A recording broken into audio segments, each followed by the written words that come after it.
what this man counts as working out.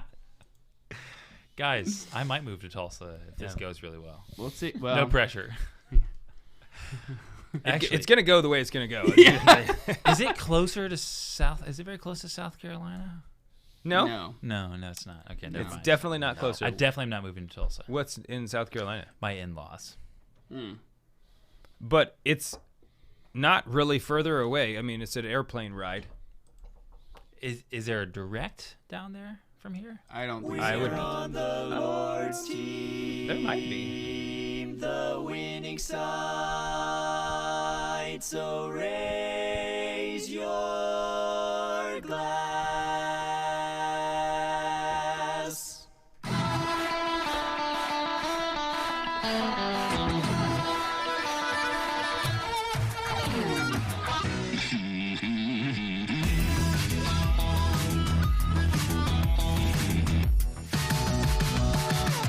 Welcome to the Catholic Command Show. We're on the Lord's team, the winning side. So raise your glass.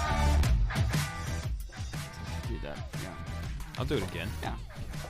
Adam Minahan here, sitting with David Niles. We have Juan on the buttons. Juan is a little injured. At least he has enough apparatuses to make you feel like that he is injured. I have a theory Okay. that he's faking it to get me to build him a fence, which, if that's what he's doing, it worked. Because you're doing it. I already did. Flawlessly. So he's actually just fine. Tomorrow, all the slings. Yeah, we'll see. Yeah, if I see him Do you tomorrow. have like two slings going on there, Juan? On one arm? I It's do. a sling and a compression Oh, ice the other pack one's an holder. ice pack. Okay. He's got an ice pack and it keeps my arm like this. What a contraption. Okay. Yeah. That is interesting. I wonder if that works. Okay, and then we also have Nick Meyer here with us today. Nick, it's great to have you on the Catholic Man Show. Guys, thanks for having me. It's a joy. You are you were a focused missionary. You are Evangelist Pro. Oh. You're head of growth for the Exodus 90 company that every man should know about. Who Kind of an listens- intimidating title. Oh, Like which one? the being head of growth. Yeah. Like, what if it doesn't happen? Is it your Yeah. fault? I get fired. Well, we have our scapegoat. Set up perfectly. Right, yeah. Honestly, I thought this day would come much sooner. But Also a husband and father of two. Yeah, one is two. almost going to be here in a couple weeks. Is that right? A couple months. Couple March. months. Yep. Okay. We have a lot of guys who work at Exodus right now that are like their wives are pregnant, and it's like boom, boom. Yeah. Like there's a I lot think it's of like them. January, February, March. Yeah. Maybe even April. I don't. Yeah. There's. Quite, I mean, a lot of Exodus, babies. I think you guys like to encourage babies, right? Yeah. We are pro life. Pro-life. Absolutely. Yeah. What would you say in your toasts, David? To your fecundity. To your fecundity. It's a very fecund place. Oh man. Yeah. So first time in Oklahoma or in Tulsa. Guys, this is my first time in Tulsa, and I would say, let's be honest, this is really my first time in Oklahoma. Okay. I drove through Oklahoma once. on the Yeah, way that doesn't to really count. Yeah, on the way to a Sikh conference. Right. With Focus back in the day. Okay. On a big bus with 50 college students. I don't think we stopped, but we drove through Oklahoma. But I don't really count that. So, Yeah. First time. Welcome. It's an honor to be here. Welcome. Thank It's pretty you. great here, huh? Thank you. I Pretty love it great, so yeah. far. He's going back early in the morning. I mean, it's a whirlwind of a trip. Well, you have to Yeah. come back again for know. a little bit longer of a stay. You can have some barbecue. have Yes. some bar, go Hey. check out Clear Creek Abbey. He's gonna Yes. be on our wiffle ball team Yeah. Oh, that'd So I'm be coming back in the for summertime. wiffle ball. Summertime? Labor Day. Labor Day. Labor Day. Yeah. Okay. All right. Yeah. That'd be awesome. Okay. I love Cool. wiffle ball. I want to win so bad. Is this a big tournament? I Yeah. don't know about Oh this. yes. Remind me after the show. I'll show you pictures. It's like Okay. It is the most epic. if wiffle you were ball. a Catholic dad, like the only thing that you want is to win the wiffle ball tournament. Like I did last year. You won, Juan? Yes. Oh, man. Do you hold it over these guys' heads? Yes. Attaboy. We're going to make rings. Do you already have T-shirts? Yeah. Okay. Sorry, David. That's okay. I'll allow it. It's a dose of humility, right? And it's something to strive for this next year. Yeah. You can practice So through- much from now just- to then. Yeah. You know, there's This thing about being friends with Juan is it always helps your humility. and like there's also like the truth will set you free, and I'm just not sure how free we are in this moment. I was in the bench of the team. And I never played. but I was in the picture, and I kissed the trophy, and David did not. He was on the team. So Hey, if you're on the team, yeah. you're technically the champion still. Yeah. I just want to I think a good analogy here would be like Juan in his presentation of the facts, who's like a Protestant, okay? We're over here like the Catholic truth with the fullness of the truth, okay? It's not like what he said wasn't true, but it lacked a lot, okay? Some essential things, you might say. It's just an analogy. Don't worry about it too much. Yeah, don't think too much about it. Yeah. You haven't been thinking about that for very long, have you? No, it actually just came to me. As a lot of things do on the Catholic Man Show. So Nick, love you tell us a little bit about being a Focus missionary. You were at was it Ball State? Is that where you were? I was at Ball State for 3 years. Okay. And then I was at the University of Illinois for 1 year. In Champaign. In Champaign-Urbana. Yeah. That's right. Or Chambana, as the locals like to say. Oh, Or I at like least that. That sounds good. As a local for that 9 months, at least that's what I said. Yeah. Sure, of Yeah. course. Yeah. That has a ring to it, Chambana. Chambana. Champaign. You know, it just rolls off the tongue. The Blind Pig was a great watering hole in downtown Champaign. Okay. Great bar. So how'd you get into Focus? Like, did you meet Focus missionaries when you were in college? How'd that happen? No, definitely not. There were not Focus missionaries on my campus. So Okay. I graduated from Bowling Green State University in Ohio. Go Falcons. I Ziggy. Yeah, there we go.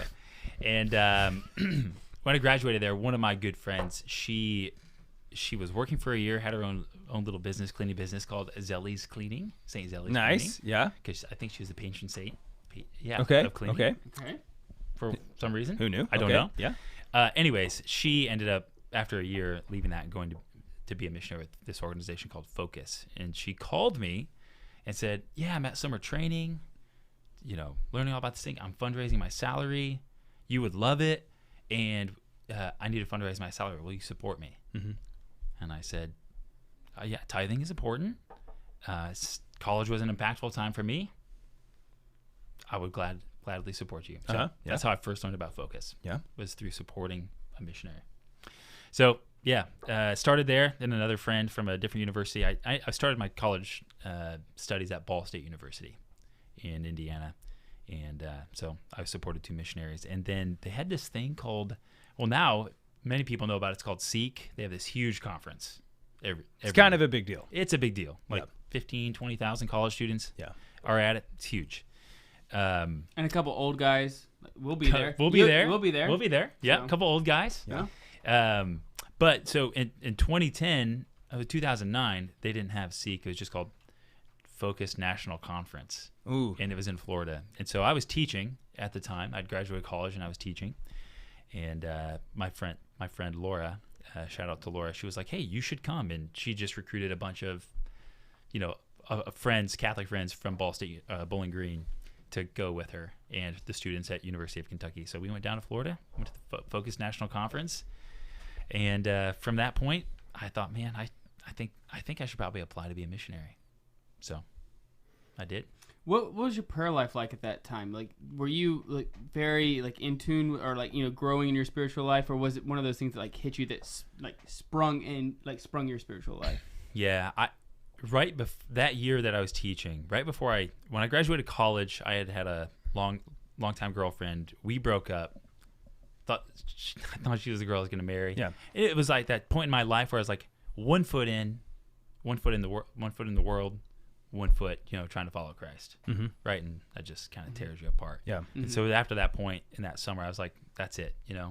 Lord, I said I wanted to follow you. I'm going to do it. So I jumped in. Plus, you probably got paid more as a Focus missionary than being a teacher. Oh, than being a teacher? Yeah. Just kidding. I think it was similar, It's just It all a depends joke. on how It's a joke. Okay. depends on how good you are at fundraising. So anyways, going into being a missionary, I had put myself on a dating fast already. I Okay. got a spiritual director. I was praying a half hour. I'm on a already dating day. fast right now. Are you? Not really. I For mean, life? it's weird to say it. Never mind. Keep going. Anyways, That joke was not headed in a good direction. It was a bad. we'll cut you off. Thank you. Yeah. Going into Focus, I was on a good spiritual path already, because Okay. I'd started that journey this summer before. Are you a cradle Catholic? Cradle Catholic, born and raised. Uh-huh. Yeah, Mhm. born and raised. Family of 6 kids. We grew up a mile down the road from a small country parish. Nice. And yeah, faith was always important, primary. I don't think I really knew that growing up. You know, we prayed before meals. We would say bedtime prayers. We'd never miss mass on Sunday. We always had to dress up. And when vacation was camping. That's just what we did as a family growing up. Yeah.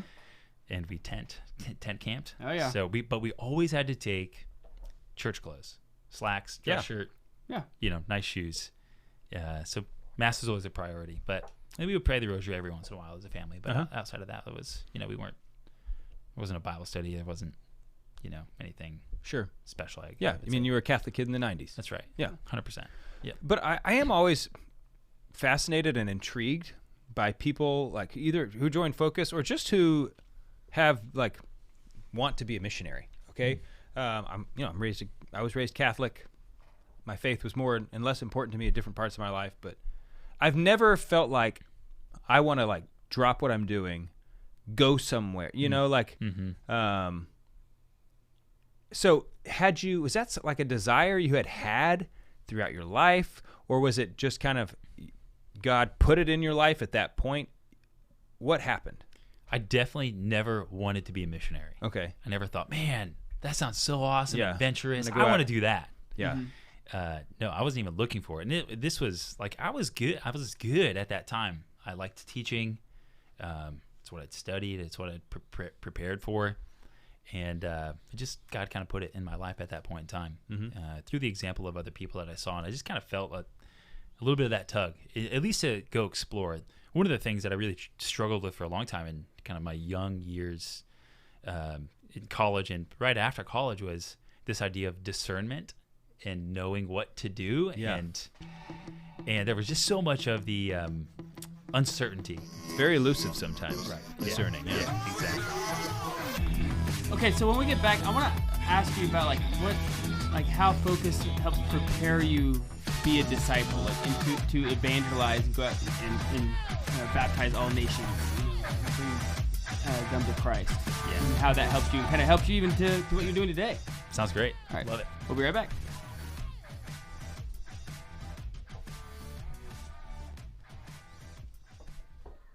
This is really good. It's a delicious So bourbon. good. It is fantastic. Yeah. Did somebody gift this to you? You haven't I don't introduced remember. it, by the Okay. way.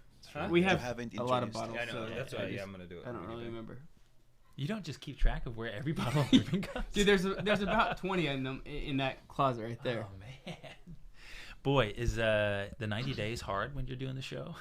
Yeah, so Or do you do one? Anyways, like exemption, dispensation. so what we normally do is we normally record on Sunday nights. Okay. Oh. Anyway, like Sure, just in general. Just in general. Sorry. Throwing you off your flow. No, this is good. We needed to. So like typically what happens is we have Sunday nights that we record, and so it kind of it like falls. We were Well. already actually planning. We would be recording tonight, whether you were here or not. Hey. This particular weekend. Great. Yeah, so it worked out well. Yeah. So, all right, you ready, Juan? All is good? Yes. Yes. That's something into Spanish.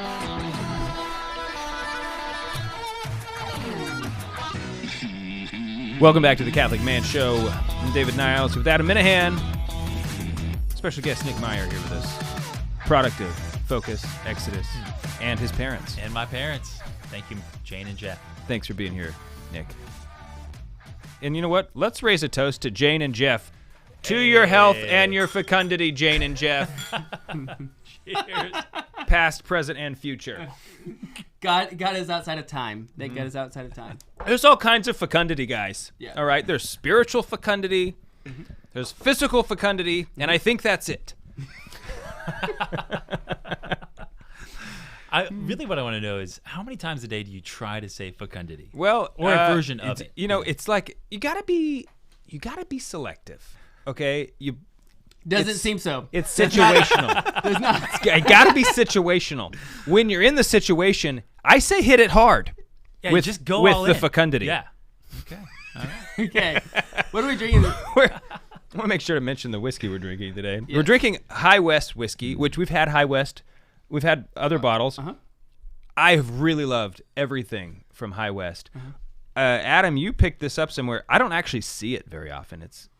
I think it's kind of hard to find around here. Well, it does say limited supply. Yeah, but this one says limited supply, but I don't think they all say limited No, they supply. This is the high country version bottle. This is super, super good. It's got that classic bourbon sweetness to it, right? But it's just It's smooth. Yeah, and I find that the High West whiskeys have this like peppercorn ending to it, like the finish. It seems like they all have this like kind of strong peppercorn. Do you get finish. that on this one? I do. Yeah, I Okay. do.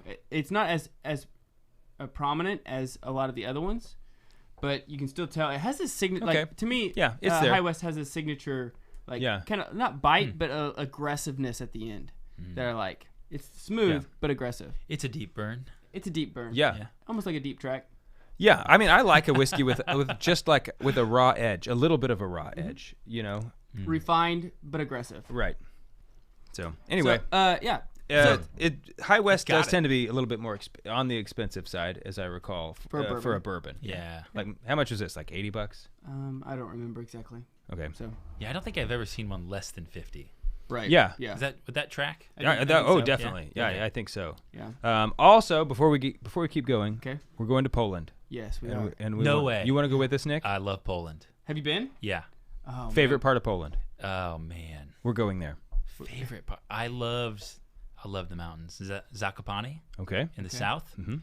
And there's a beautiful shrine there as well, like in the foothills of the mountains. So I've talked to several people who have told me, of all the places they've been, Poland was their favorite, and the place they would want to go back the most. Krakow's beautiful. I mean, there's a Catholic church every stone's throw. You know, a good stone's throw, but you know, it's beautiful. I mean, yeah, JP2's hometown. Yeah. Yeah, it's awesome. My in-laws were there a couple years ago during Easter, and they were there at the Shrine of Our Lady of Czestochowa, and buses of school children were showing up. And so they asked what was going on, and they said, oh, well, these are the public school kids. And it's just, they're getting ready for finals next week.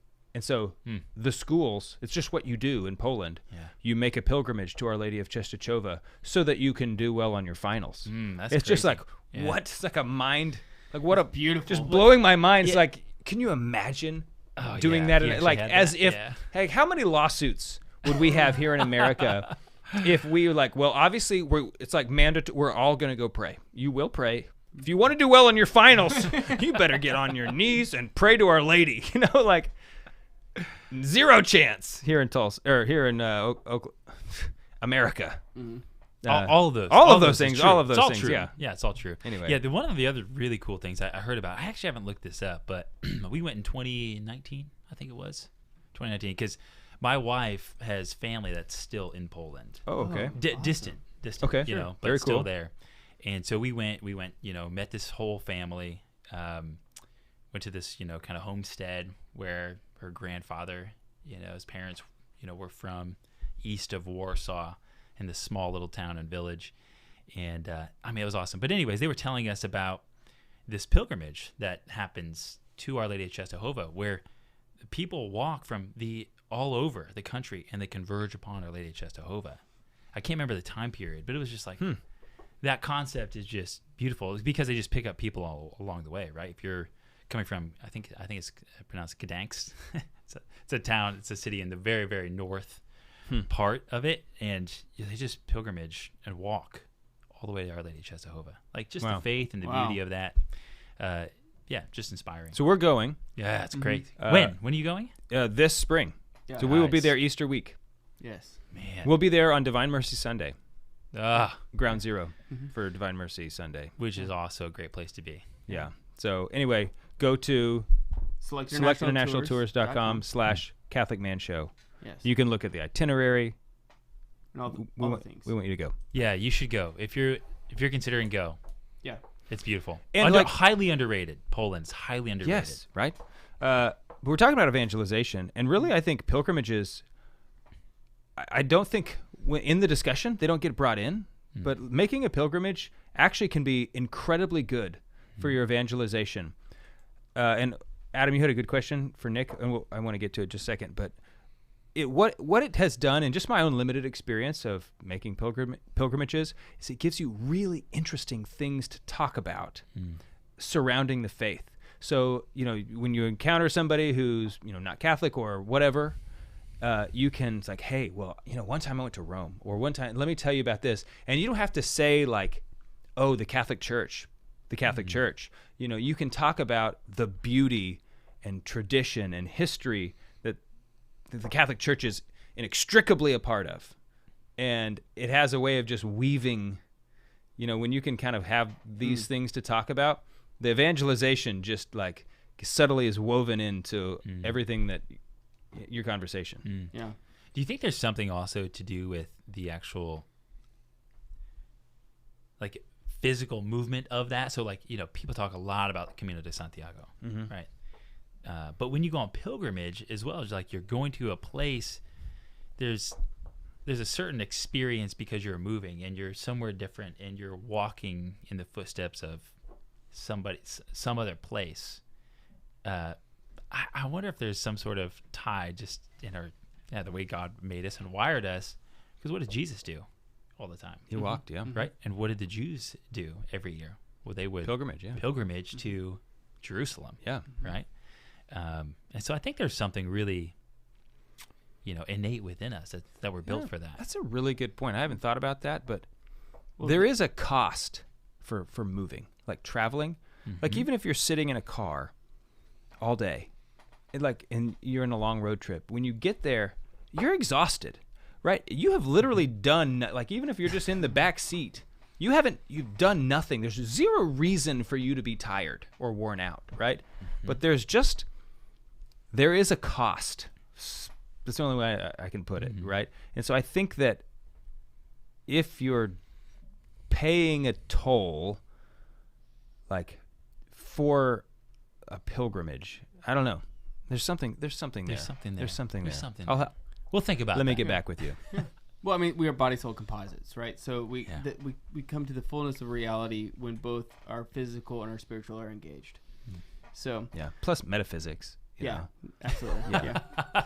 So my question was before the break, Nick, was we were trying to figure out, how focus helped you in evangelization, and like what their tactics were, like what you picked up from them, and what you were able to utilize moving forward. Yeah. Well, I will say, thanks be to God for focus and the formation that they gave me. It was huge and so helpful, not only just in the head knowledge, but in just some practical ways of just encountering people. I think it was through focus that I most fully recognized that evangelization is relationship. Discipleship is relationship more than anything. And, what do we see Christ doing in the Gospels that we should imitate? That St. Paul talks about, imitate me as I imitate Christ, is where did he go? He went and ate with sinners and tax collectors and just went and spent time with people, right? He spent 3 years walking around Israel, not very far, just engaging in relationship with these people, with these guys. And I think that's what I learned in Focus so much so is like when I was on campus, we just meant to befriend, get to know people and invest in them and to just love them where they are, and then just walk with them. So what were some of the things that you learned what were not effective? Like the title of the episode is like how to evangelize without being weird, right? And so like you encounter people all the time who it's hard when you find something that you love, you want to share it, right? Like you can't help it becomes intoxicating. Like I just can't help but to share it with you. Like whether it's a movie that I saw this weekend, I want to share it with you, on Monday, or if it's somebody that you've encountered or fallen in love with, like I just can't. I want to share like my relationship with that person, with you. And so like that is very easy to like the desire to share and to just like dump out. Like I can't believe all of these things. But there's also like this time and place, right? Like you can't just do that because what ends up happening is you come off weird. Like it just is weird to do. And so like what are your thoughts there? Yeah. So just an example, like I spent a lot of time playing a lot of basketball. Okay. At Ball State when I was a missionary there. And I I would play basically the same times throughout the week. I would go and I would encounter the same guys, and you just get to know each other. You start playing, and then oftentimes they would inevitably say, "Hey, what are you studying?" Or, "Hey, are you a student?" And I would say, "No, I'm not actually." And there would just be kind of a natural progression into the conversation and sharing the faith. And I actually built a Bible study off of playing basketball with guys. Okay, so building foundations, like understanding, like building something, having common ground, and then building upon that. Yeah, exactly.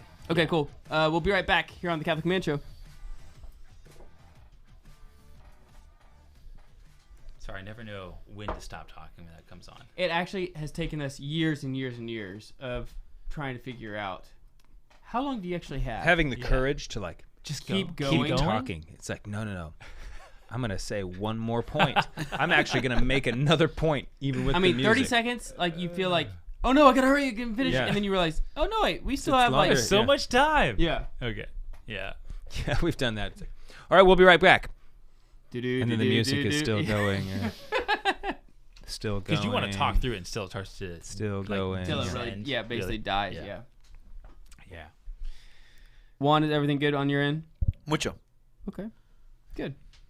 All right, let's keep rolling. Mucho. Is this number 3? Yes. How many do you do? 4. 4, but then we have extra at the end. Okay. 4 plus 1. 4 plus 1.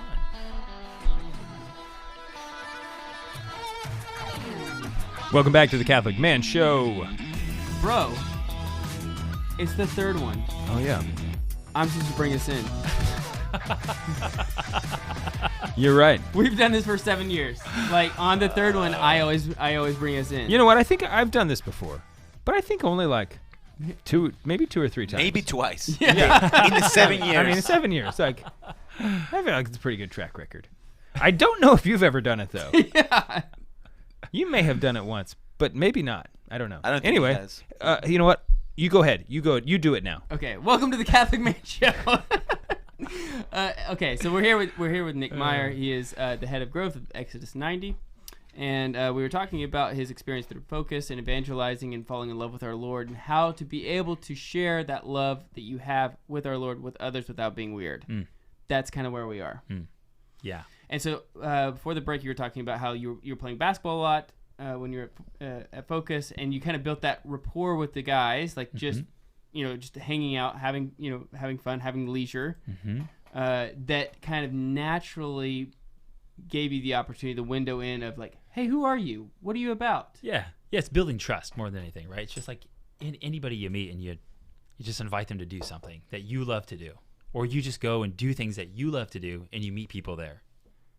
And you just be curious, about them and about their lives. And I think that's so important at the heart of evangelization is like the Lord, gives you desires and gives you gifts and gives you abilities to go and to use those things. And, I wouldn't say basketball is necessarily one of those things, but it's like something you enjoy doing. I mean, you're 6'3". I am 6'3". You can say like, I'd pick you on my basketball team. So.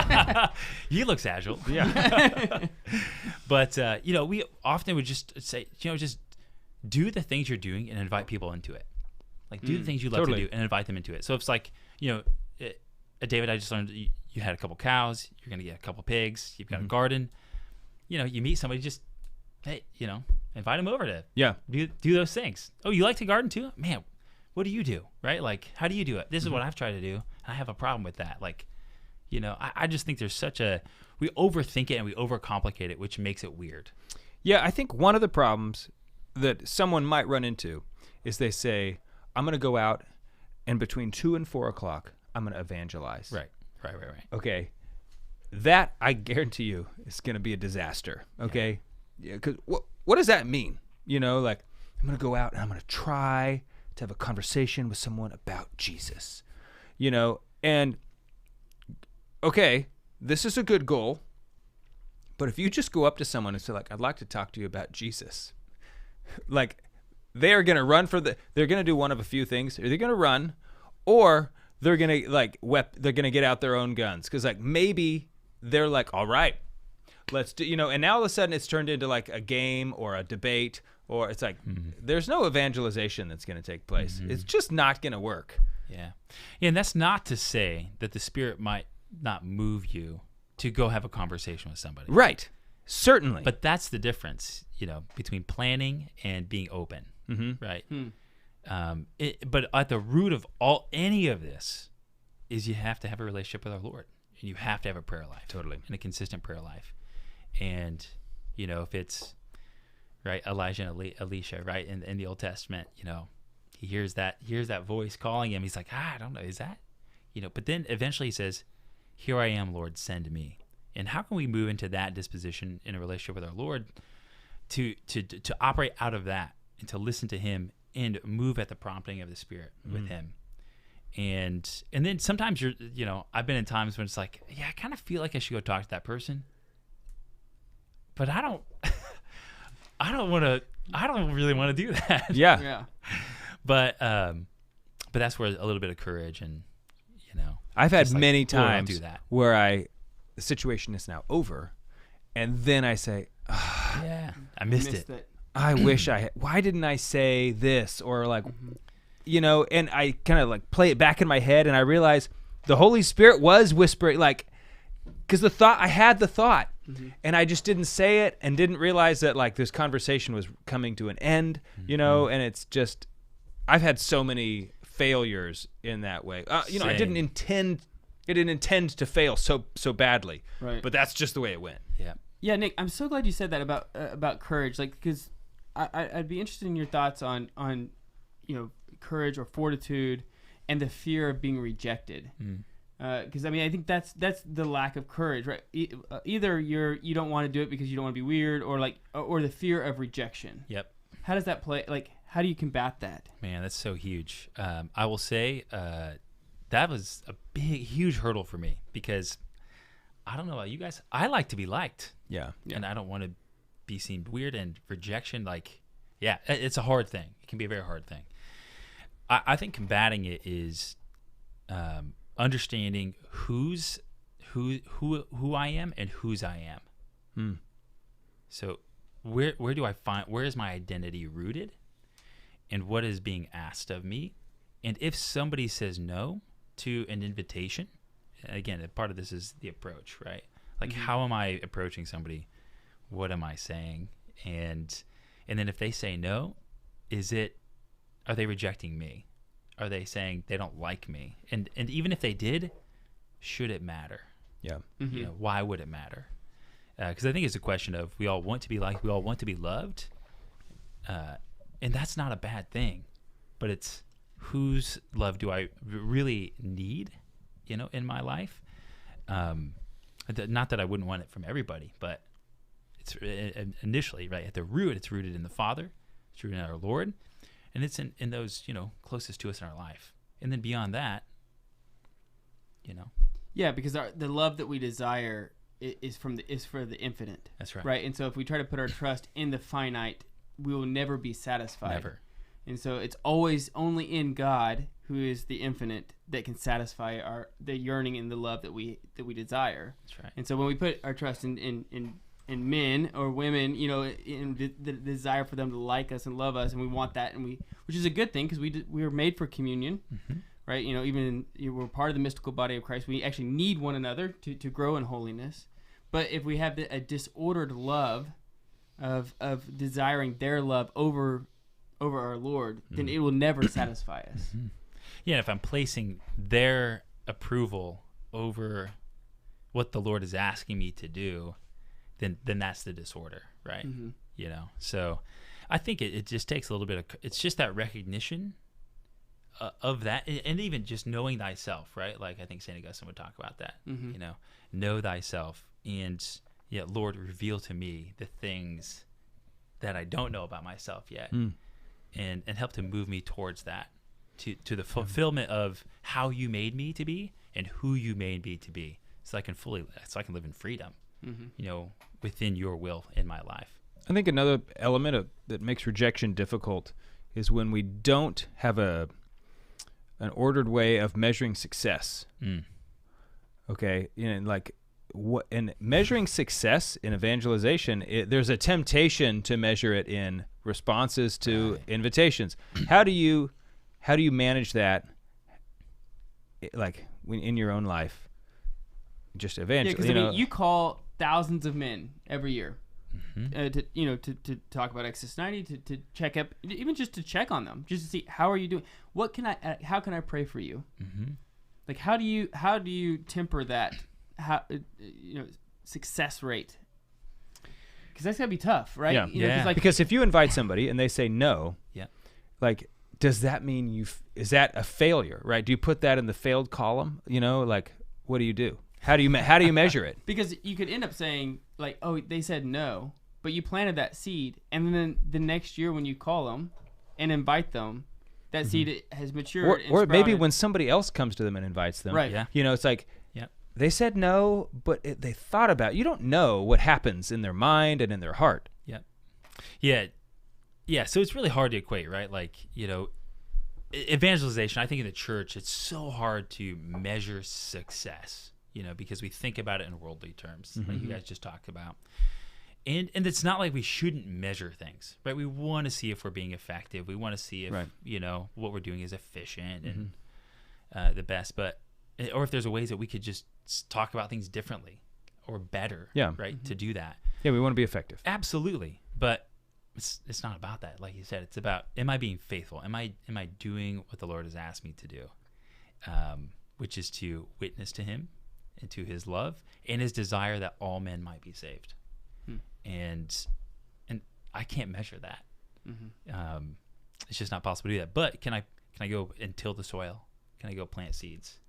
And then can I pray that the Lord will come and, make things grow? We'll water it. And then he'll send laborers to harvest it. And there's a whole lot of that I can't control. Yeah. Which is most of it. Yeah. The thing that I can do is be faithful and to go and do what he's asking me to do, to go and share. So it's really hard. I don't know. I heard this one. I heard there was a saint one time that said something about, what did she say? Saint Mother Teresa said, or is supposed to have said, right? We always have to say that about saints. Right. Supposedly said, allegedly said, God doesn't ask us to be successful. He asks us to be faithful. That's right. And whether she said it or not, there's a lot of truth in that. Yeah. It's one of those quotes that people will sometimes use as an excuse, right, for their why isn't this working? This is a topic where it's like you have to make sure to say both sides of the coin, right? Yeah. What I was saying earlier about, hey, if I'm going to just go out and schedule, I'm going to go out and talk to this person for the next 2 hours. I'm going to talk to someone about Christ. That's not going to work. But at the same time, you have to be ready to bring home the charisma when the moment comes. Like if you have the attitude on the other side, it's like, no, I'm not gonna be weird. I'm not gonna tell him just Jesus loves you and that he died for your sins, bro, and you need to be in his church, because that would be a weird thing to say. Because sometimes it's exactly what you need to say. That's right. The moment happens. Sometimes there's a boldness that needs to be. Yeah. Yep. And so you have to. It's a both and. God, it's so virtuous. Yeah. It's like the middle road. Did we make it before the cutoff? You did Oh, great. yeah. Yeah, actually, it was just perfect. So apparently she did say it. She did say it. She did Yeah. said it. She did say it. Okay, nailed it. Gosh, we got it, guys. I always get nervous with saint quotes. Yeah, me too. Okay, so this last for the radio, because this is still being on Catholic Radio. So this is the last segment for radio. Mm-hmm. So I want to talk about you touched on this, but I think something we should bring back up is the importance of having a personal prayer life to be effective in evangelization. Right? That if you don't you can't give what you don't have. And then at the end, we've touched on basically almost every, except for asceticism, I guess, but we kind of jumped around. But then we talk about this is why Exodus is so effective. It's not because we have this new formula that we just invented. This is the teaching. This is the Christian life. This is the Christian life. Yeah. And then we can get into that more in the podcast. You dig? You like that? I'm in. Good. Actually, did some digging today. Yeah, I think you built a fence. I did. Wait, that was today? Yeah. Wow. It was this morning. You weren't kidding. I never kid, bro. They might attest to it. He definitely kids. I keyed. I keyed. I keyed. Yes. This is Solid, yeah. Welcome back to the Catholic Man Show. Turn into the Catholic David Show. Just all these introductions. Thanks for being here today, Adam. I appreciate you inviting me on. Yeah.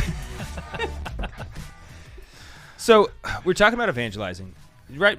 There at the end of the last segment, I was talking about there's two sides of the coin, and you have to be sort of nimble and agile between. I can easily see why someone could be overwhelmed about.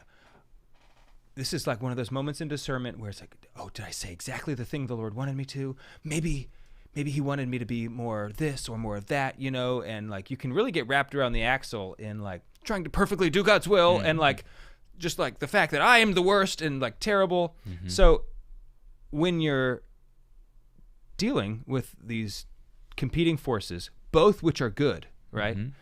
How do you handle that, knowing and plotting out a course? Because often it's on the fly. Mm-hmm. Yeah, I mean, I don't know anything other than a little bit of trial and error, because you have to do it to have a feel for it. Yeah, as well, right? It's like the best at anything. Mm-hmm.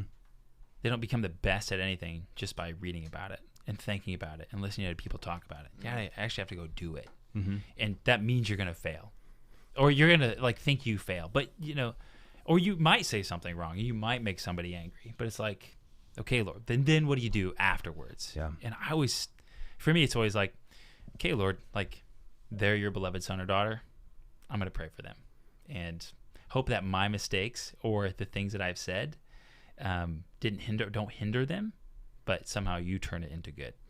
And how does like your own prayer life in practicing listening? Because for me, that's like a big thing. Is like, oh, I didn't realize that was the Holy Spirit. But then the more I grow in my own prayer life, I think and I hope that I am becoming better at recognizing.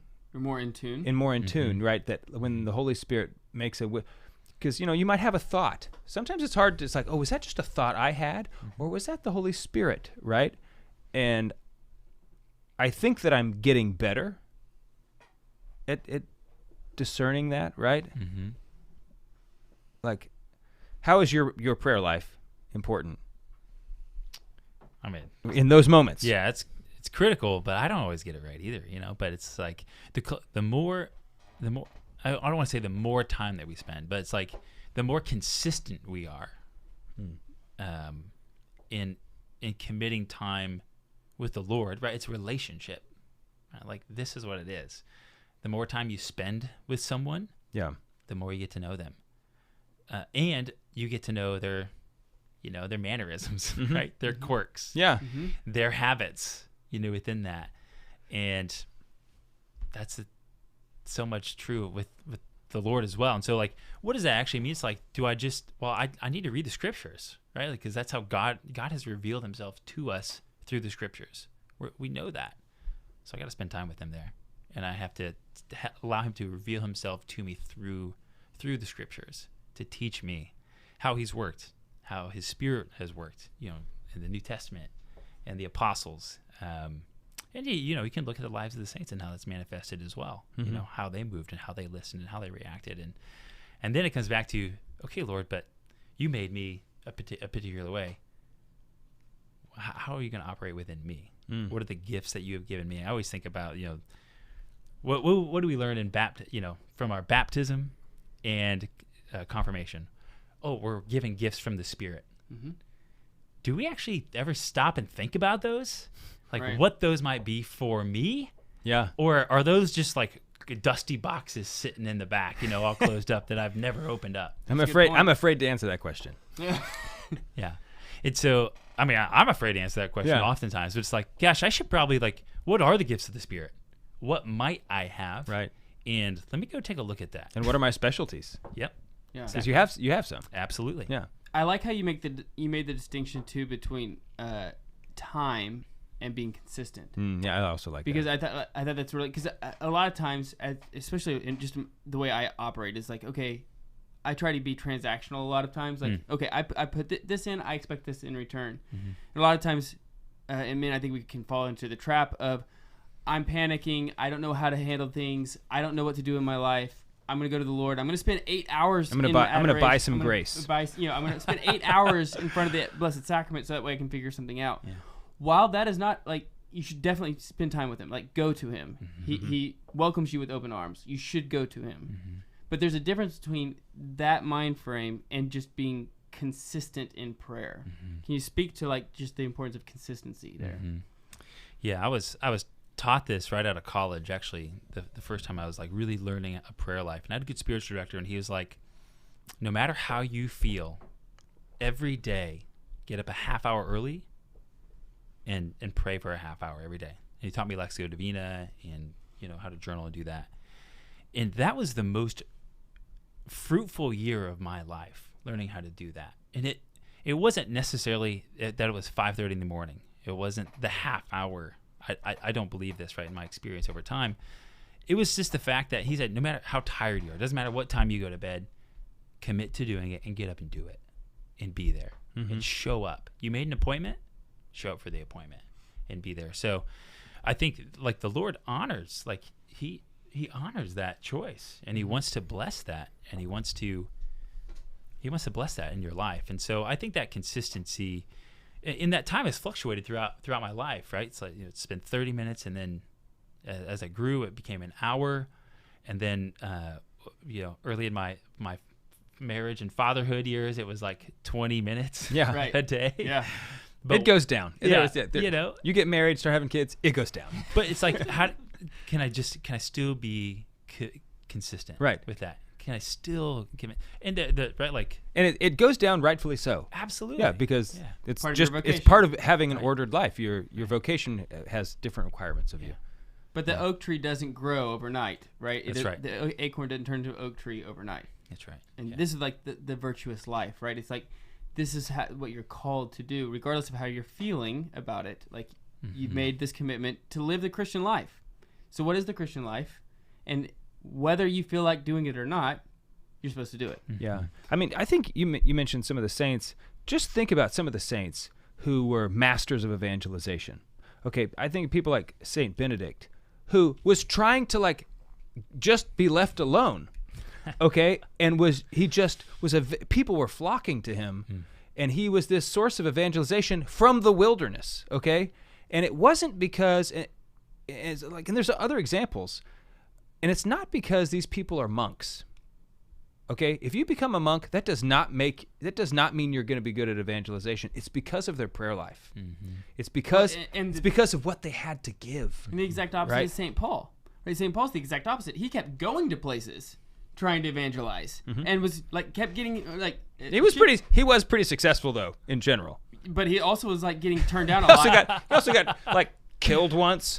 And like shipwrecked, and he got like a lot of turmoil in his life, right? So like there are both sides of that coin as well. Right, but once again, like Saint Francis Xavier, it's not because he was a priest or a monk that made him so effective at evangelization. It's because he knew and had Christ to give. Like he had him readily available because he knew him and like, oh, let me tell you, right? I think this is kind of a softball question, but I want you to expand on it. Like, I like softball questions. yeah, love that. oh sweet, Wow. Yeah, good. Can you tee it up for me too? Yeah. It's like, I feel a home run. But like telling your story, that's what you do in evangelism. I don't have to like tell you the tenets of the faith, right? I mean, do you have? There you go. There's the softball question. Take it from there. yeah. What was the question? Yeah, Telling your story, like, hey, this is what Christ means to How me. important is it to Yeah. tell your story? Yeah. How important is it to tell Tell your your story? testimony. Yeah, paramount. Oh gosh. Yeah, it's the mountaintop experience, paramount. Yeah, I mean that is essential because your encounter with him, your experience with him, well, that's compelling. Yeah, there's no facts that you're reading. And no about. one's going to say you're wrong. Yeah, nobody can say It's that. your experience. Absolutely. Yeah, and so, Yeah, you got to learn your story. We used to talk about like, hey, can you give your elevator? You know, can you give your elevator testimony? Can you give your 3-minute testimony? And then you can give your longer one. Do you know it? Like, can you tell your story?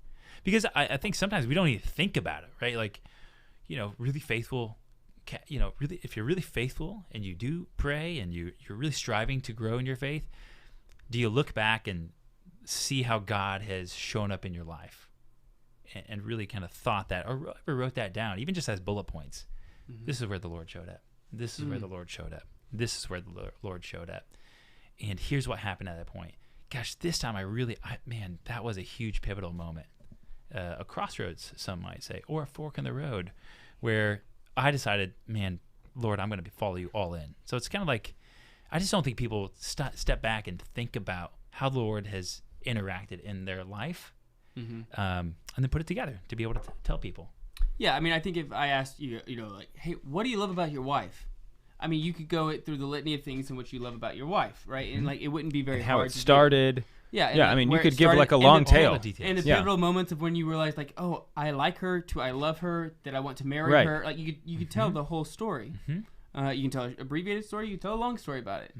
But that's the same way with the relationship with Christ, right? It's like, so we've talked about a little bit of prayer. We've talked about like the importance of community, the importance of like having people around you to build the foundation. Let's talk maybe a little bit about obviously Exodus 90, because this is this is where you work, this is where I work.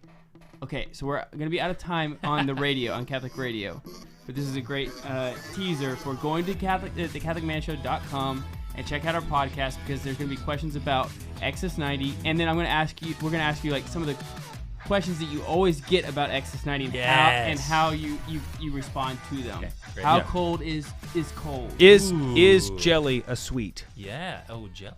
Things like that. Okay, great. Nick, thanks so much for hanging out with us, man. It's been a blast. Been a joy. Thanks for having me, guys. We're on the Lord's team. The winning side. So raise your glass. And cheers to Cheers. Jesus. Cheers. Okay, so one of the things that I want to talk about before we get into the questions, Nick, is that when people are first learning about Exodus 90, or just Exodus in general, but especially going into the 90, some of them think that we're like the Exodus has put together this new program within the church. I just want to slow down, everyone. I just want to let everybody know. I want our listeners to be in on like the lingo, because like you work for Exodus now. As we were all there at the summit, and now I'm kind of like. You're in the like club. semi in this club. You're in the club. Juan's in the What club. about me? Juan's I'm sitting in a chair. Juan's got a director's chair Yeah, from you got the Exodus chair. 9. This That's is like Exodus an 90. Exodus you brought 90. it back? Actually, they shipped it to him. They shipped him a new one Oh, because it was man. cheaper. Yeah. But when you say the 90, this is like inner circle lingo. I'm sorry. Inside know? baseball. Yeah. Yeah, I mean, maybe you should extrapolate that idea. Happy to. Okay. What is that? Oh, you want to talk about it right now? Yeah. I'm just saying. Yeah. Oh, he's asking. when people's like the 90. Yeah, it's we're like, rolling right now. Yeah. Well, like, what is the 90? Yeah. Yeah. The 90 is a reference to a 90-day spiritual exercise. So it. Which was previously like Exodus 90. There That's was right. like the thing you did. There was only one thing, and There was only one thing. what is now called the 90. Yeah, well, I mean, I think insider baseball would say the 90. Most guys who know it would say Exodus 90, Yeah. like the full thing. Yeah, we're just trying to let our listeners in on like, hey, Yeah, Grammar, Yeah, the logic, insider. rhetoric. You got to get your like- grammar right. That's right. yeah, they can start using the You can start. Yeah, Yeah, it's like, oh, anybody yeah. can use it. Yeah. We're not privy to it. you on the 90, And if you have something better, let me know. In As terms the of marketing lingo. guy, I would be interested, so I could steal that idea and claim it for my own. Yeah. Well, I gotta say, You guys should do a collab with P90X. oh, now we're talking. I mean, workouts are part of the. Is I that know. still a thing? I have no Dude, idea. I guarantee you. We can still- resurrect it. I mean, it's gotta be. Remember, like you would buy the DVDs. Yeah. It's like, and they would I mail you. bought him. You did? Oh man. Do you have them? I probably still have him. Yeah. He has them. Did you ever use them? Yes. The first one. Did you make it to the second DVD? That's the question. Oh yeah, I did all of them, just not a lot. Okay. All right. That's So fair. quick story. When I bought him, I put the first DVD in, and I was like, just checking it out. I'm not committing. And as Just I'm wanna just look. I'm just looking at it, and I'm getting thirsty. Mm, So I go grab a beer from the fridge. naturally. Right. And this was in college. And my roommate walks in me, and he goes, I don't think that's how it works.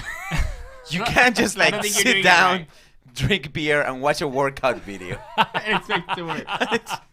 I just love it. Like every single guy who bought P90X was convinced in 90 days I'm gonna have a six pack. I'm gonna look like Billy Like, Banks. Was that the guy? I don't know who. Yeah, I I think don't know. that's it. I don't know who think the that guy was, is. yeah. I But can't believe I just pulled you that just out. you just Nice. know it that in the back of their mind they're like, I am gonna be, I'm gonna be so ridiculously good looking in 90 days. For only $69.99, Exactly. Right. It's a deal. Four payments. of For 60.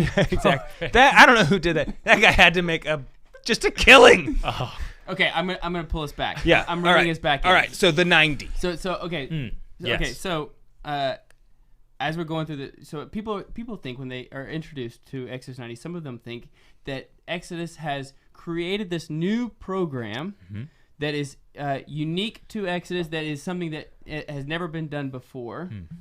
Maybe we should dispel that myth and say like, no, this isn't something that like Jamie did not come up with the idea of prayer, having a prayer life. Yeah. Right. Yeah, this yeah. isn't something. yeah. This It's I wild. thought he was He going to be did like a that, doctor yeah. of the church or something Well, someday. I hope I mean, maybe. I hope he Maybe did. he will Would be, you like? you know? Just a little bit.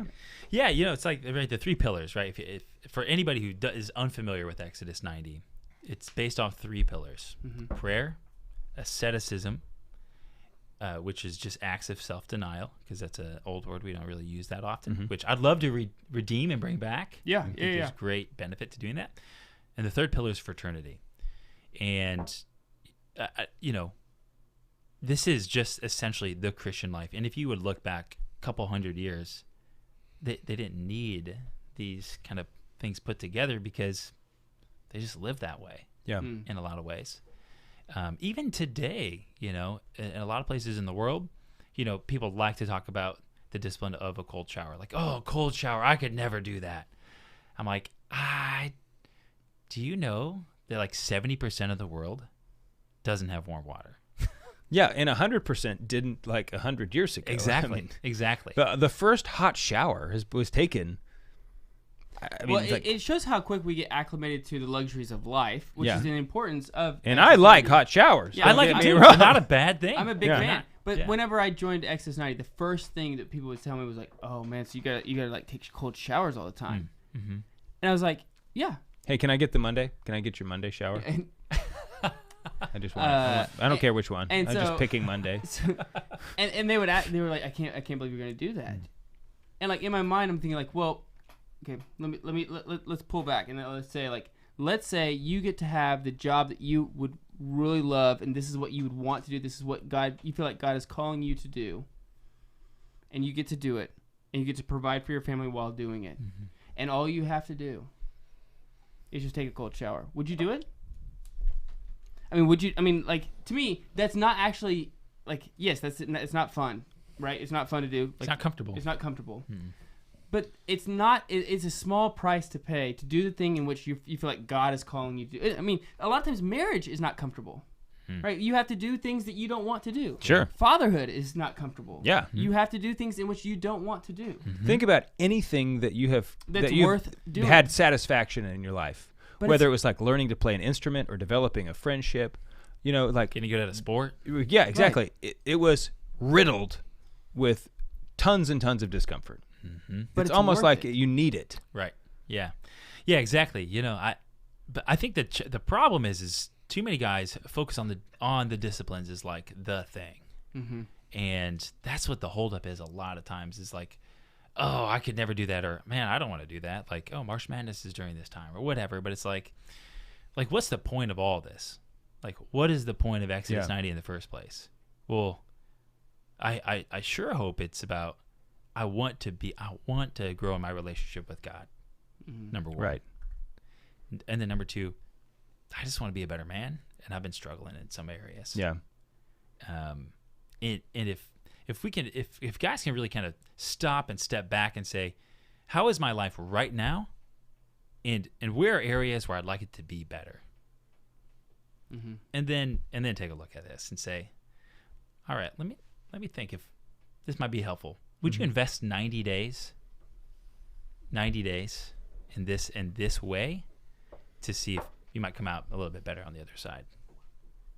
I think the answer is generally yes. Yeah, I think so. I hope so. And a lot of the times when you do those things, when you deny yourself certain goods, which are good. I mean, they're good. You know, you're denying them.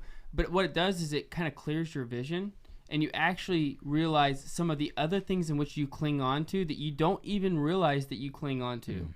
Like one of the things that like happened to me when I did Exodus for one of the first times is I thought that food was not going to be a problem for me.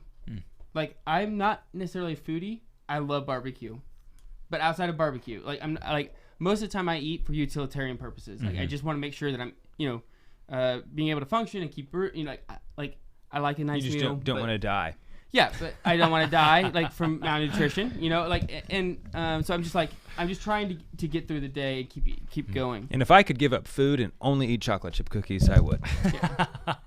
But like through Exodus, I realized, because there's no snacking in between meals and things like that, I didn't realize how often I would go snack at those times, because I handful of peanuts here. Yeah, a handful of peanuts there. I mean, it wasn't a lot. Because you're exactly a trail right. mix guy, right? Yeah, I'll eat trail mix. Yeah, It's protein. But who isn't? It's good protein. It's quick. A couple M&Ms it's here and filling. there. You Gotta know, be good It's American. It's That's right. amazing. Like if you're really hungry and you just eat a handful of peanuts or like a couple handfuls of trail mix. Yeah. How long that lasts? that actually lasts.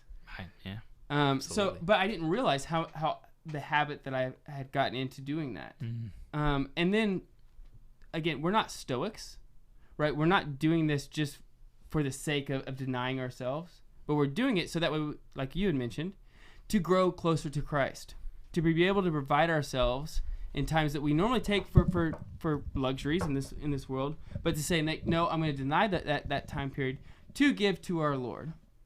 And so it really opened my eyes in some of the things that I would not say like if you asked me before Exodus, like, no, I don't struggle with this.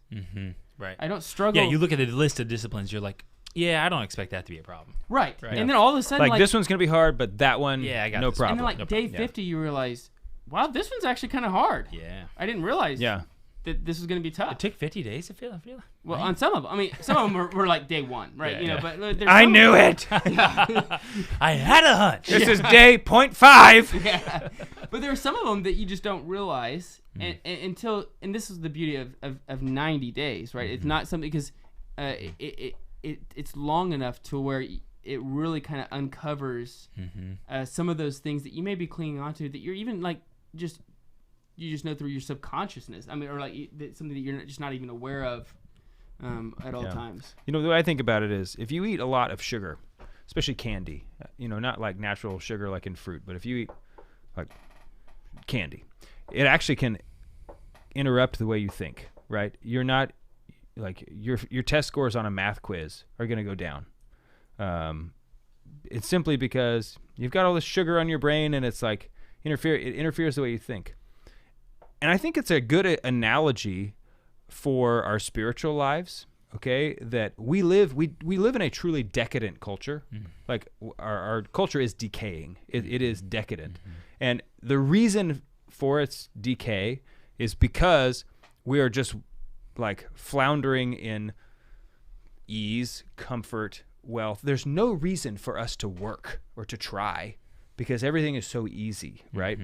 And so that has, I think, a similar effect on our souls or on our like spiritual capacity in some way. And so without asceticism, like, if you stop eating candy, you stop eating junk food, you will feel better. And like, I don't want to admit that. Okay. I wish as a guy who loves candy. it were not that way. Okay. But it just is. It is that way. You'll feel better. You'll have better clarity of thought.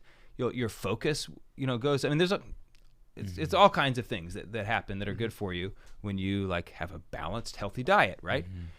And we need to have that same kind of mentality, I think, when it comes to our spiritual life, because we're eating like candy all the time in just things like we're not having to try. There's nothing difficult or arduous or rigorous, and so we need to make sure that we have something to offer.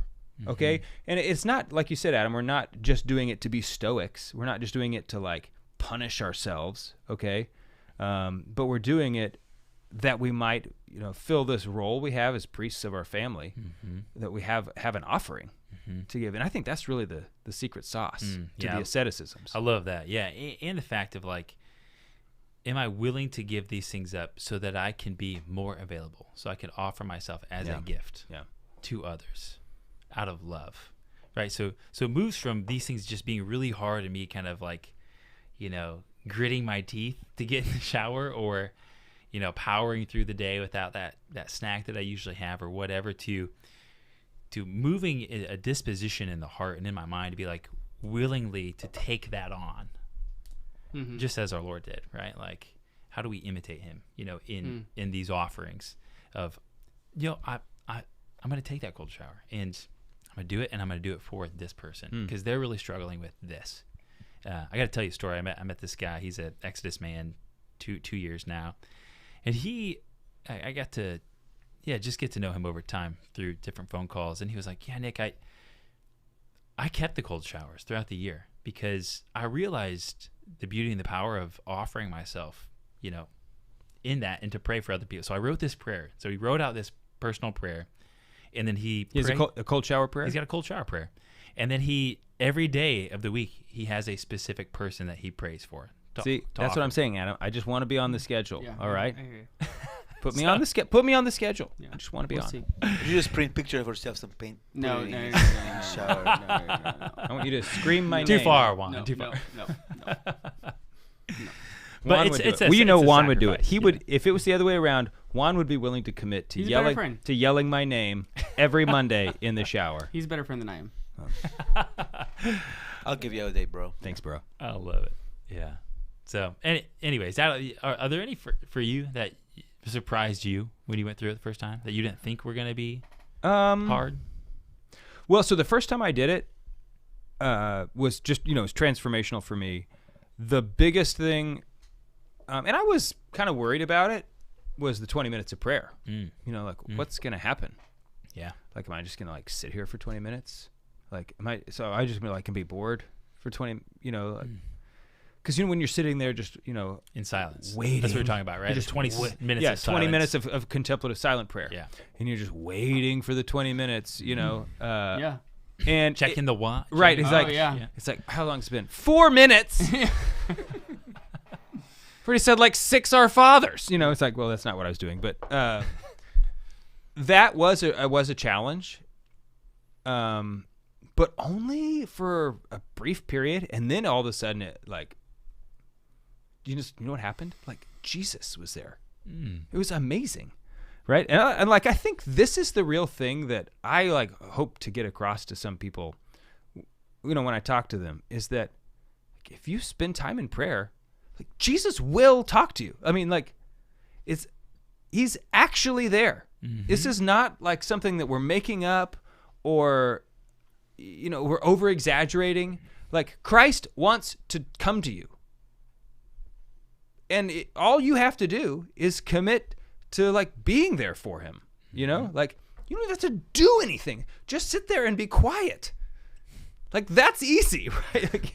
Actually, it's hard. It is hard, but it's not like oh, I can't memorize the prayers, or I can't I'm not fluent in Latin. It's like no, none of that. Okay, just sit there, Just show up. and just show up, right? And he will do all the work.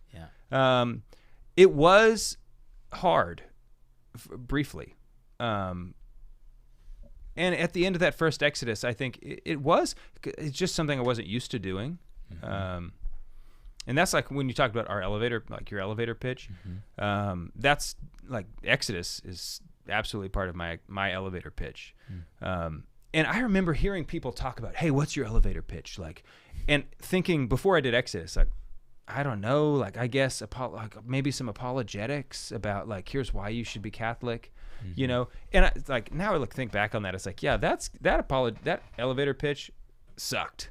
Nobody's gonna work with that. But that was the thing for me that surprised me the most, not because it was hard, because it was just amazing.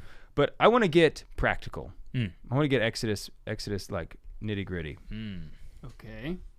I'm nervous. because cold showers, big hurdle for a lot of people. Hmm. Let's say you're leading a fraternity. You got somebody who's like, can't do cold. No, I just can't do the cold showers. Do you say, fine, I as leader dispense you of cold showers, please join our group? What do? Because it's a catch-22, right? Mm-hmm. I think you say yes. Like, absolutely. Why don't you let him answer? I want to give my thinking so that he can tell me if I'm wrong. I am the arbiter of truth on this. Yes. Oh, absolutely. I mean, Adam's he's like baby Exodus employee over here. Okay, That's true. you're like chief of growth or something. Head of growth. Head of growth. What do you do? What do you do with that guy? And the question is, He says I can't do the cold shower. I'm interested in doing this. I would do but it, I would not do the but cold I can't showers. do cold showers. Well, what I first say is, why not? Mm-hmm. Why can't you do the cold showers? That'd be my first question. I just can't do it. There's no way I could do that. Yeah. Well, what does a cold shower mean to you? Yeah. Okay. I mean, what does it mean to me? Yeah. What's me? It means when you don't use hot water. Okay. Great. Well, I think so. I would ask those questions because I want a guy to move beyond just the statement. Mm-hmm. Right. They just get stuck on the statement. And then the other thing I think about is what's my fraternity makeup? Are they a bunch of brand new guys, all new, and this one guy is unwilling to do the thing that everybody else is gonna do? Or do I have a fraternity of I've been seasoned guys who would be more understanding? Yeah. And and it's if that's the hindrance for this guy to take one step forward, his entry in, guys, what do you think about this? Okay, let's get him to come and do it, and we're all going to take the cold showers. All of us are going to do it, but okay, maybe he's not going to do it, but can we get him into the to get him started mm-hmm. and to get into the fraternity? And somebody just told me this 2 weeks ago. Actually, they had a guy come in. Maybe it was you, Adam. I can't remember. It was. Oh, it was Adam.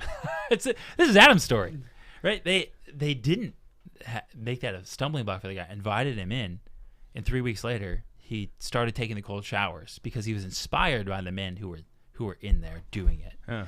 And so I think there is something to of course, we all want to be in solidarity. We want to be in solidarity around this and journeying this together. But we also have to use a little bit of prudence, and we have to put ourselves in that shoe where that guy's coming from. Mm-hmm. And is the point the cold shower anyways the 90? No. The point is growth in the spiritual life and prayer and brotherhood within Mm-hmm. that. Mm-hmm. So to me, it's I think you could have different answers from different people. Yeah. I think there's a little bit of prudence within that, but then I also think there's just let's not make this dumb of hey, could you make it uncomfortable? Could you make your shower uncomfortable? Could you make it lukewarm? You could also just do that as a starting point for a guy. I really appreciate your answer. I think that is the answer. There isn't one answer, but if you can invite him in, maybe he'll start taking cold showers. I mean, you don't know. Or maybe you just say okay, that's what I liked about his answer was well, can you just not make it comfortable? Yes. What about instead of a hot shower, can you make it lukewarm for a 2-minute? Yeah, lukewarm short, uncomfortable. Just don't make it about comfort. Yeah, right? Yeah. Because I also don't like the attitude of fine, totally. All right, you don't have to do it. The cold shower is we just want to welcome you in. That's where it's just too accommodative, easy. Yeah. Right? And it just that's not the right. We're calling men to greatness, right? We're not calling them to comfort. Mm-hmm. And I don't care if you don't like it. Mm-hmm. You think that's what this is about? Yeah. Life's tough. You're a man, okay? Come on. Yeah, I think and it's I think sometimes guys they say I could never do that, and it's no, you can do that. You could do that. Mm-hmm. Would you do that? Yeah. Yeah. That's a choice. Though I will say about the cold showers though, with our first Exodus, I remember coming in all excited. It's 90 cold showers to freedom. And then for the first time in my life, I realized I don't have to shower every day. Is that what your wife said? And then I was you know what? 45 cold showers to freedom. And then a weekend, and I was 12 cold showers to freedom. Pamela's just begging you to take a Right. shower at that point. Yeah. So Nick, you talk to guys from all across the world, Yeah. not just even the U.S., but the world every day, talking about Exodus 90. Mm-hmm. I'm curious on things that you hear from them. Like, so what are some of the feedback you get, like, or questions that you receive about Exodus 90 as people may be doing it for their very first time? Yeah, the most common questions that I think that I get. So, just for perspective, for anybody who is like, "What is he talking about?" Like, 2 weeks ago, I talked to a guy in Dubai, in UAE. He leads an Exodus fraternity there. Awesome. Talked to a couple guys in Hungary, guys in Ireland. So yeah, multiple places in Europe. I have a monthly call with a couple German-speaking guys. They also speak English because I don't speak German. Do you speak German? 9. Okay. Yeah. But yeah, the most common things that people ask about that would be about the disciplines and any sort of like, hey, should we make exceptions about this? Because I think that comes from this desire for men of like, just tell me what to do, right? Just Yeah. Well, we like rules. We like rules. Men, we like men order, like rules. You know, yeah. within that, like in general, and they just want a roadmap, of that. But sometimes there's confusion or gray or whatever around that. So I get asked that a lot. I'm not the expert on that, so I always ask Steven or Jared on our team or Jared, because it's not about what I think, around these things. So I get asked that a lot. The other things I get asked a lot is like, hey, how do I invite a guy? I can't, like, so many guys are like, I don't know anybody to invite. I know this says I'm supposed to have a fraternity. How do I invite somebody to do it? And where do I find guys? Can you help me connect Man, that always guys? is like just breaks my heart to hear. Like, you don't have a single guy to invite, And I don't think it's an isolated story. Yeah, no, it's not an isolated story. So a lot of times it's starting with that. That's probably the number one thing outside of just the disciplines questions. And then I think the other question I get a lot when I talk to guys is, gosh, I want to reach more men. This has been life-changing for me. How do I reach more men where I'm at in my parish and in my community? And those are, I love all those conversations because it's a joy to do. It's an honor to do what I get to do. And that these men, call and talk to me like I know something. Yeah. And trust me in what I can share and offer them, and just giving them some guidance and just listening to them. And then, honestly, I just learned so much from them and what they're doing and what the Lord's doing in their life, just like you guys, that I learned so much from that then I go and share that. So like Adam's story, I sort of forgot it was your story until I was telling it. Yeah. But that happens a lot, Yeah. There these, I have my own stories. Yeah. But I learned so much from all these other guys that just become these great examples for other men as well. So the guys who tell you like, hey, I want to do more. I want to be able to lead. I don't know how. Like, I don't know who to invite. I don't know how to invite. Yeah. What have we provided for those guys, like to be able to assist them in that journey? Yeah. Well, a year ago we created this little video of 5 steps on how to invite a guy. I think you can find it on our YouTube page. But more importantly, and more recently, we created a new platform called Mount Sinai, and you can find it at just go to Mount Sinai. It's if you don't know how to spell Sinai, which I struggled with, it's SINAI .exodus90.com, and we created 9 90-second videos teaching guys some of these basics, some of these practicals about leading a fraternity, and one of them is actually how to invite men. I want to say I appreciate your Q&A. I don't know if it's still on the website, but the FAQ anyway. Oh, yeah. Not the Q&A, FAQ. Yeah, FAQs, yeah. Because I think these conversations are inevitable. They will occur in everything. It's like you run into the question, is juice a sweet? And like, I think you could, I know for a fact, heated debates can often take place. And because like we're all, when in fraternity, we're all committed to like, hey, like we're all going to doing this together. And so like, if I'm not drinking juice, like we're all not drinking juice, right? And it's like, and Frank's over there drinking juice. And so the FAQ, it has some answers to. I don't know if it's still on the website. Gosh, it probably is. But this was like a few years ago. Okay. Juice definitely. I don't care what you think. Exodus has decided juice is a sweet. It's a sweet drink. It's a sweet drink, right? There are some other things though. In Nick's opinion, is not Exodus, but on this is just the church is one saying, man- not representing. this is Exodus just right one now. man who happens to be an expert on the subject matter. Is jelly? Is can you have jelly during the 90? Not on Sunday, Why are you eating jelly? because it's toast. You're having jelly toast for just breakfast. You're having breakfast. Do you put butter before you put jelly on? Peanut butter jelly sandwiches on Fridays. Okay, peanut butter jelly. I would have a peanut butter and jelly sandwich. Okay, I also think so. I'm with you on Yeah. that. Now, what about jelly toast? I No. would not have jelly on a toast. Yeah. I See? would put I might put butter on the toast, but that's it. Okay, Now I'm with you. All of butter, not this, jelly though. I'm with you. all of this is to me is intent. Yeah. What is my intent? Am I craving a sweet, and so I'm going to justify a way to have jelly? Mm-hmm. And I think you could do that even for the peanut butter and jelly sandwich.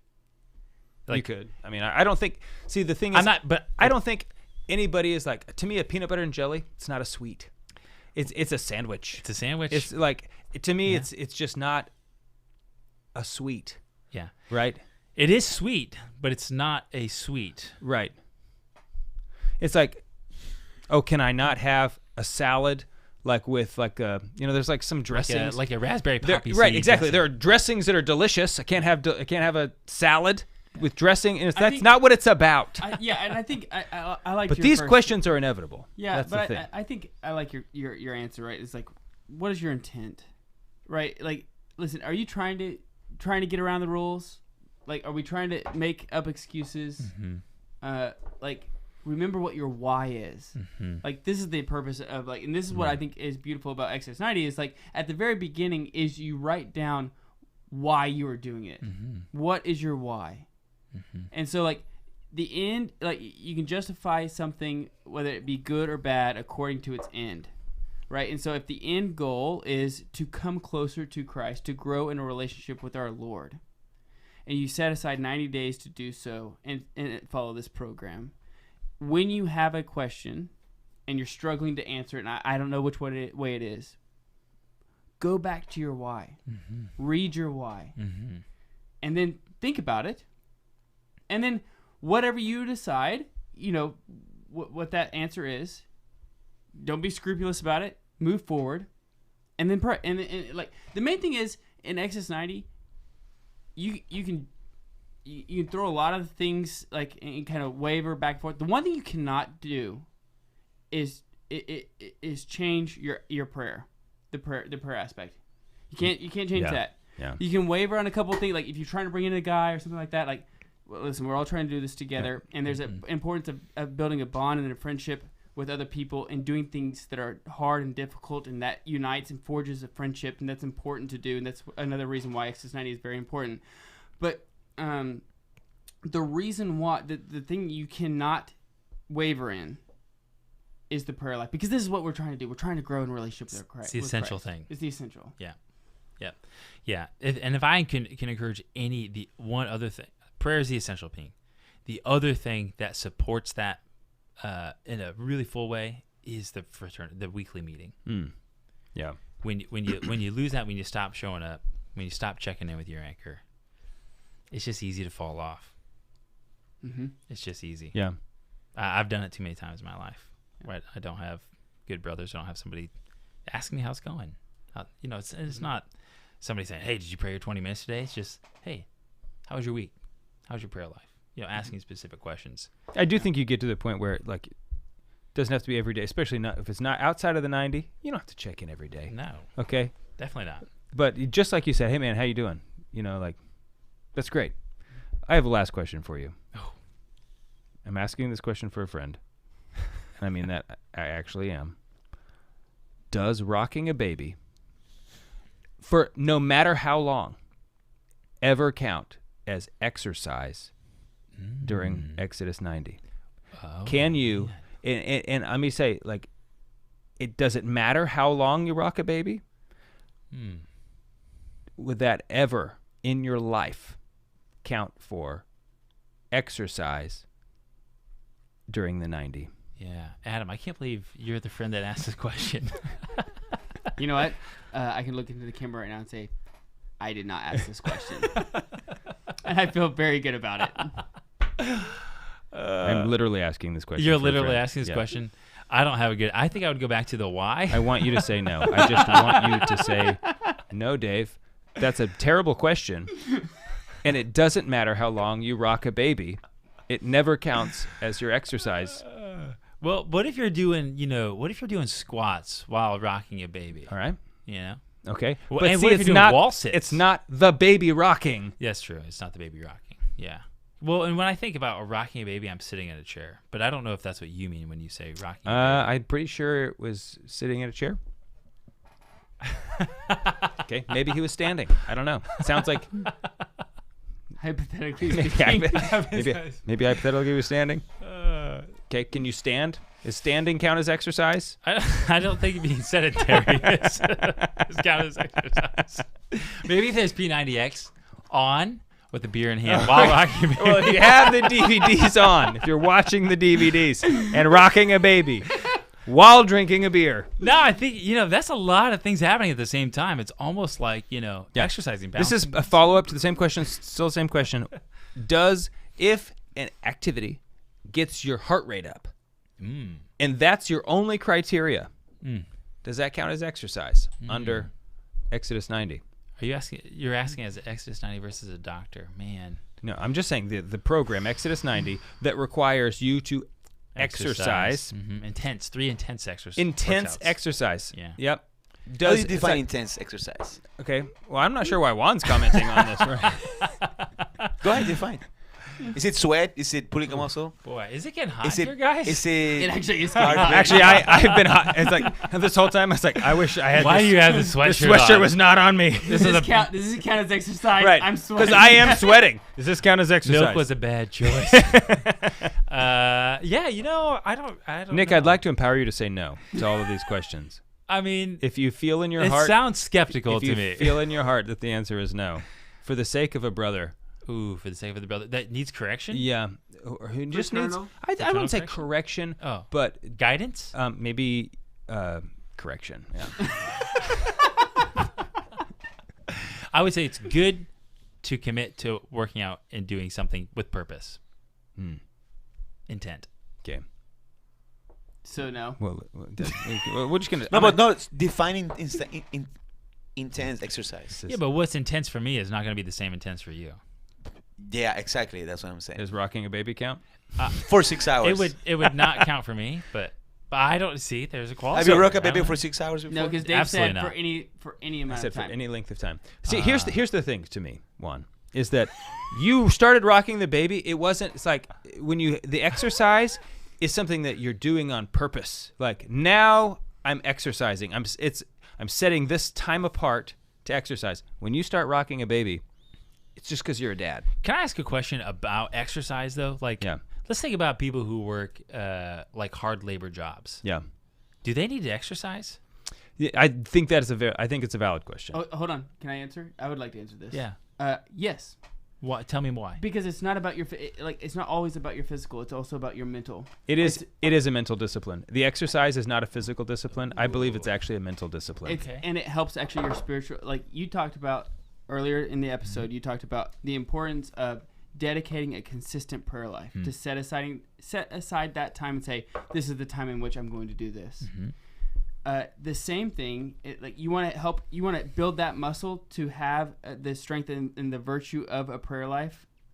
How you do that is strengthening that muscle in other aspects as well, namely in like working out and denying other things. This is the purpose of asceticism, right? Is that you're strengthening this muscle so that you can say yes to the arduous things. Right. And so the man who is in manual labor doing Exodus absolutely needs the workout, not necessarily because he needs a physical workout, but he mentally needs to say, I know that I've already been doing stuff like this, but I'm going to do this anyway because this is what I've set my mind, this is what I've said yes to, and this is the part of the program.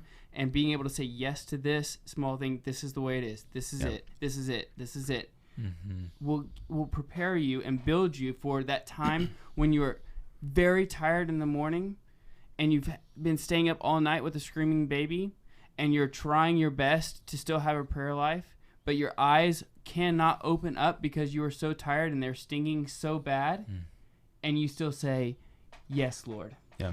Yeah, I think working out is a discipline of the will, actually, not of the body.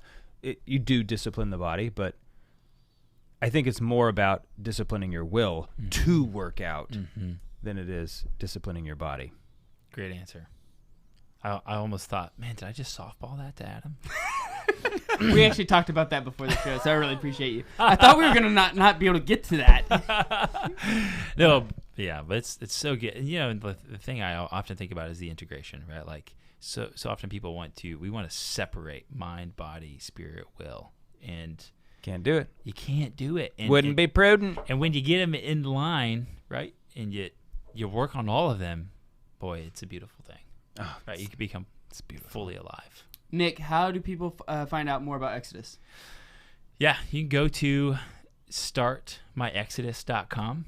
Is a great place to go. Startmyexodus.com. And you should do that because Nick actually gets 1 nickel for every new person. As head of growth, he actually gets a nickel for every new person. Real quick, also remind people about or tell people about the new feature in the app. Oh gosh, this is so good. Yeah, there's a new feature called Community in the app. So Yes. yeah, in the app there's 4 tabs. It's a simple yet beautiful app, and I hear that from guys a lot. But homepage where your readings and reflections are for every day. There's the disciplines tab, which kind of allows you to kind of see and remind yourself, like, gosh, yeah, to help you get in the rhythm every day and the different spiritual exercises throughout the year. There's fraternity, which is like group chat for your guys. You can share what's going on, how you guys are doing. And then the 4th one is community. And this one is sort of like, one of the problems that a lot of guys have is, we talked about earlier, they don't know anybody to ask. They're not sure who to ask. And they're like, I don't know anybody else doing it, but I know I need to have other guys to do this with me. So community is going to get based geographically somewhere. So if you're a guy and you have a fraternity and you live somewhere, you can create your own community. And that will help guys to find you. Brilliant. That's one of the big reasons that exists, is to help to bridge that gap. That's awesome. Yeah. And the guy who headed that up, Doyle, I want to have on the show sometime to talk about AI. Oh, he'd kill that. Dude, I wouldn't have talked to him about AI. Yeah. Dude, and I have questions. I would love to have him out here to talk about AI. But about this community thing, Yeah. I think it's a great idea, and I want to encourage people to do that. Don't be shy or hesitant, because the people that you're going to find here, I think you're going to be amazed how much you have in common with them. Okay, friendship is based on things you have. If you don't have anything in common with somebody, you won't be friends. Like, you can be very charitable towards each other and, like, be great, no problem. But you're never going to be friends, right? Because you don't have anything in common. It's just the way it is. The people on this app, you have already the most important thing in common. So, like, I think that you will find a friendship I believe will come naturally and easily. Yeah, amen. So check it out. That'd be great. And I would say, I just have to plug, if you haven't been on our YouTube channel in a long while, go to YouTube, find Exodus 90, look at our channel. There are some incredible stories. It's called Stories of Freedom, of men's testimonies. They're 2 to 5 minutes long. There's just some beautiful stories of these men, and they're just great to share with other guys. One of the things I've been inspired with some of them too is, like, one of the guys, Jelani, who's just came out the other day. He talked about, all you need is just a little bit of courage to say yes to do Exodus, and you'll be glad you did. Just a little bit of courage. And so anyways, I would say go check out that as well. Nick, I'm grateful Thanks for for you. being here. It's so great to have you here and to be able to work with you every day. I appreciate it so much. It's a joy. Thanks, guys, for having me. All right, cheers.